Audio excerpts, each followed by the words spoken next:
Just arrived from the West Indies. Ladies, gentlemen. The Indies? The West Indies? Yes, probably in sugar or rum or tobacco. Mr. Mason, you must be exhausted. I'm taking you into the library. There's a fire there and a comfortable chair. You see, we're all most intrigued to hear about the West Indies.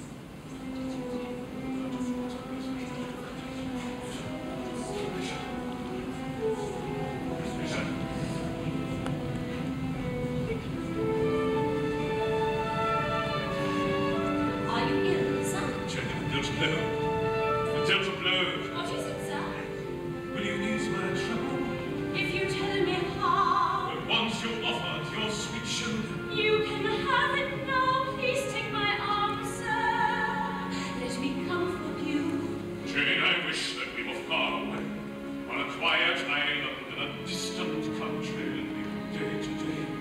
Why, sir? What are you afraid of? You think this house a place of beauty, do you not? I do, sir. It is a dungeon. An insolent vault of living death. Under an open sky, damned for eternity, God help me. Never to be free. Free from what, sir? There should have been an end of it then, when I had no life to lose. I can't understand you. No? Well, nor can I. What are they doing now, Jen? They're laughing and talking, sir. They don't look grave and mysterious, as if they had something strange. Not at all. They're full of jests and gaiety. Mason, He's laughing too, sir. Oh, sir, you look so pale. Who is this Mason? it was from my past. A man who with one careless word could deprive me, if not of life, yet forever of happiness. Jane, what would you do if all the people that you see denounced my name and bespattered me?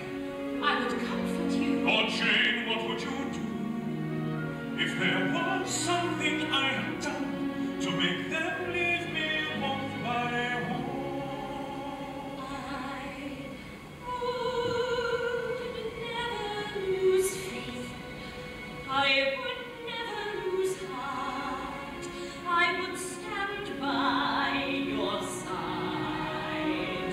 They could slander your name. They could brand you with shame. But till your heart be pure, there would be no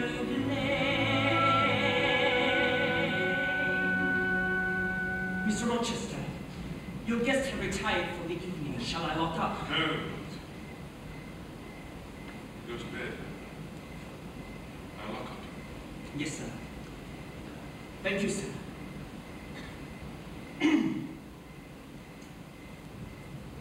Good night, sir. Good night, my friend.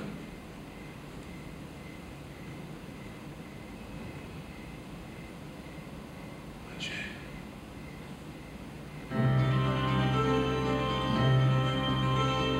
Damn the pressure, damn the size, damn the light that sweet her eyes. I know too well what it has led before. She saves me, but I can't be saved. Frees me, but I'm still enslaved. Now I battle what I most adore.